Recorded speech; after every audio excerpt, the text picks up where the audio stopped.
ನಮಸ್ಕಾರ ರಿವ್ಯೂ ಚಾನೆಲ್ಗೆ ಸ್ವಾಗತ. ನಾನು ಸೌಖ್ಯ ಗಾಂವ್ಕರ್. ರಾಜ್ಯ ಬಿಜೆಪಿಯಲ್ಲಿ ಭುಗಿಲೆದ್ದಿರುವ ಬಂಡಾಯದ ಬಿಸಿಗೆ ಸಂಬಂಧಪಟ್ಟಂತಹ ಬಿಗ್ ನ್ಯೂಸ್ ಇದು.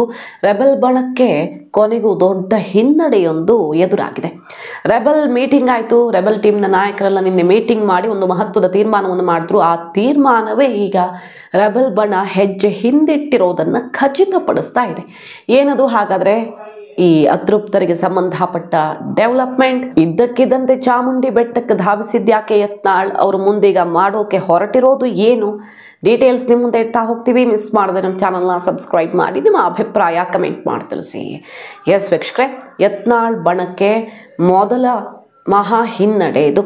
ಸ್ವತಃ ಯತ್ನಾಳ್ ಬಣವೇ ಹೆಜ್ಜೆಯನ್ನು ಹಿಂದಿಟ್ಟಿರೋದು. ನಿನ್ನೆ ಮೀಟಿಂಗಲ್ಲಿ ಆಗಿರುವ ನಿರ್ಧಾರ ಅನ್ನೋ ಸುದ್ದಿ ಈಗ ಹೊರಗಡೆ ಬರ್ತಾ ಇದ್ದು, ಈ ಸಮರ ಏನು ಸಾರಿದ್ರಲ್ವಾ ವಿಜಯೇಂದ್ರ ವಿರುದ್ಧ ರಾಜ್ಯಾಧ್ಯಕ್ಷ ಕುರ್ಚಿಗೆ ಸಂಬಂಧಪಟ್ಟಂತೆ ನಾನೇ ಅಖಾಡಕ್ಕಿಳಿತೀನಿ ಅಂತ ಸ್ವತಃ ಯತ್ನಾಳ್ ಅವರು ಘೋಷಿಸಿದ್ರು.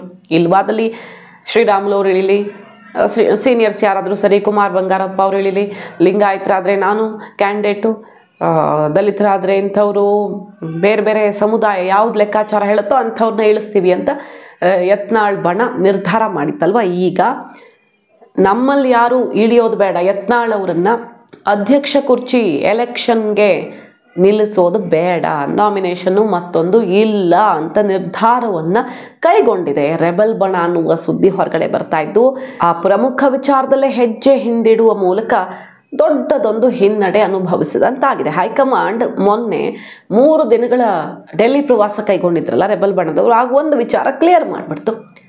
ನಾನು ಸ್ಪರ್ಧಿಸ್ತೀನಿ, ನಾನು ಅಖಾಡಕ್ಕಿಳಿತೀನಿ, ವಿಜಯೇಂದ್ರ ವಿರುದ್ಧ ನನಗೆ ಜಾಸ್ತಿ ವೋಟ್ ಬೀಳುತ್ತೆ, ಸೀಕ್ರೆಟ್ ವೋಟಿಂಗ್ ಆಗಲಿ, ಇಂಥದ್ದೆಲ್ಲ ಕನಸು ಕಾಣ್ತಿದ್ದೀರಾ ನೀವು? ಅದಂತೂ ಸಾಧ್ಯವೇ ಇಲ್ವಲ್ಲ. ಯಾಕಂದ್ರೆ ನಾವು ಎಲೆಕ್ಷನ್ ಮಾಡಿದ್ರೆ ತಾನೇ ವೋಟಿಂಗ್ ಆಗೋದು.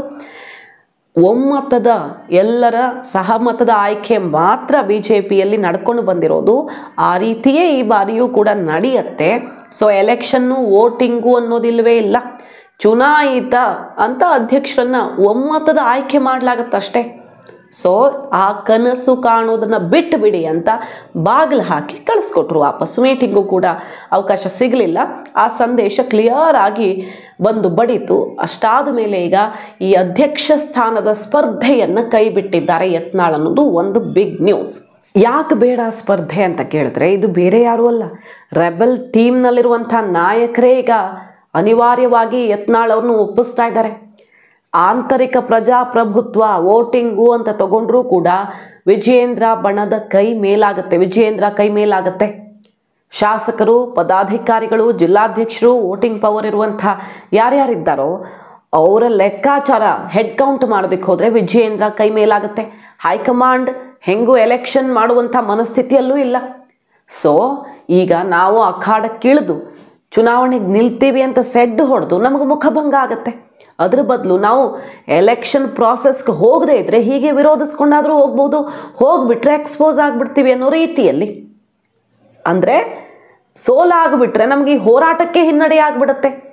ನಿಮ್ಮನ್ನು ಪಕ್ಷದಲ್ಲಿ ಯಾರೂ ಒಪ್ಕೊಂಡಿಲ್ಲ ಅಂತ ಎಲೆಕ್ಷನಲ್ಲೇ ಗೊತ್ತಾಯ್ತಲ್ಲ ಅಂತ ಬಾಯಿ ಮುಚ್ಚಿಸ್ಬಿಡ್ತಾರೆ. ಸೊ ಅದು ಬೇಡ ಅನ್ನುವ ಮೂಲಕ ಸೋಲು ಒಪ್ಕೊಂಡಂಗೆ ಆಯ್ತಾ.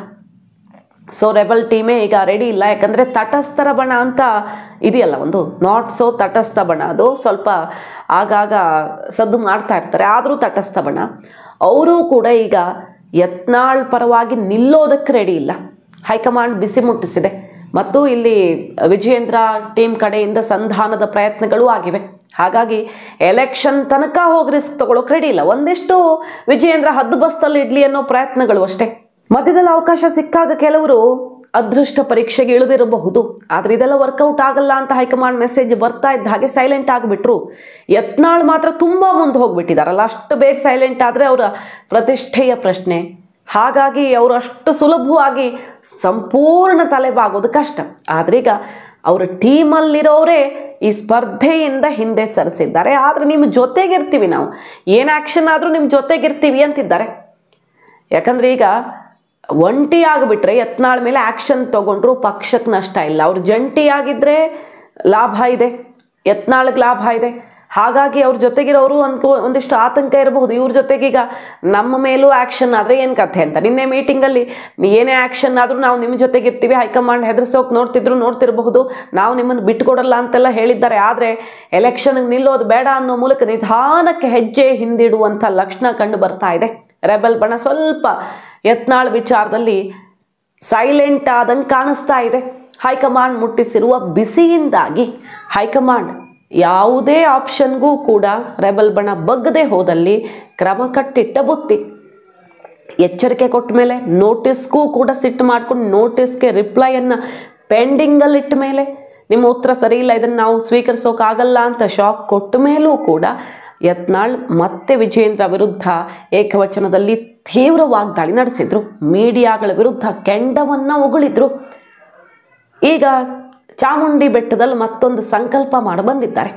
ಈ ಹೊತ್ತಲ್ಲಿ ಗೊತ್ತಾಗ್ತಿರೋದು ರೆಬಲ್ ಬಣದ ನಡೆ ಮುಂದುವರಿಯುತ್ತೆ, ಬಟ್ ಅಧ್ಯಕ್ಷ ಕುರ್ಚಿಗೆ ನಾವು ಸ್ಪರ್ಧೆ ಮಾಡೋದು ಬೇಡ ಅನ್ನುವ ತೀರ್ಮಾನ ಹೈಕಮಾಂಡ್ ಎಲೆಕ್ಷನ್ ಮಾಡಲ್ಲ ಅನ್ನೋ ತೀರ್ಮಾನ ಮಾಡಿರೋದ್ರಿಂದ ಅನಿವಾರ್ಯವಾಗಿ ಈ ನಿರ್ಧಾರವನ್ನು ರೆಬಲ್ ಬಣ ತಗೊಂಡಿದ್ದು.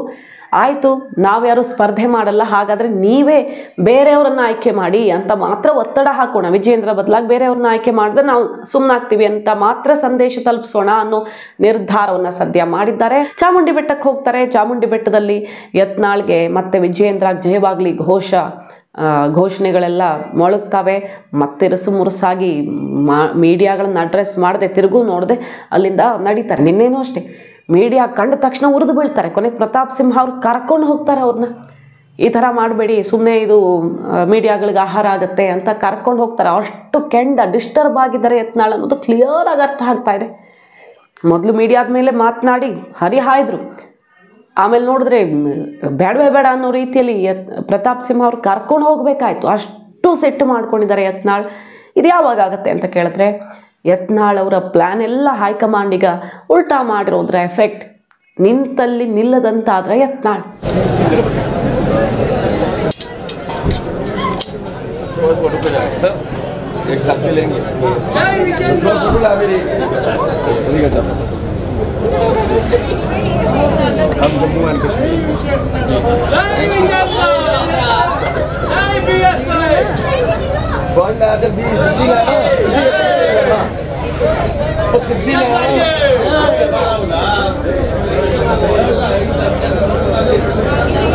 ना कैमरा बता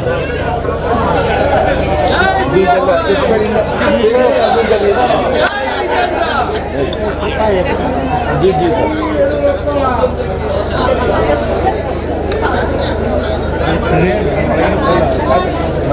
थैंक यू सर जय विजयेंद्र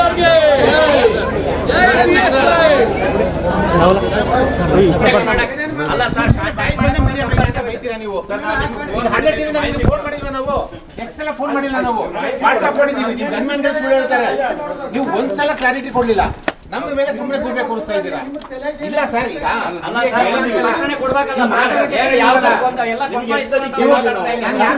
ನೋಟಿಸ್ ಉತ್ತರ ಕೊಡಲ್ಲ ಅಂದ್ರಿ, ಕದ್ದು ಮುಚ್ಚಿ ಉತ್ತರ ಕೊಟ್ರಿ, ಕದ್ದು ಮುಚ್ಚಿ ಅವರೇ ಕೊಡಲ್ಲ ಮತ್ತೆ ಮತ್ತೇನೇನು ಸರ್ ನೀವು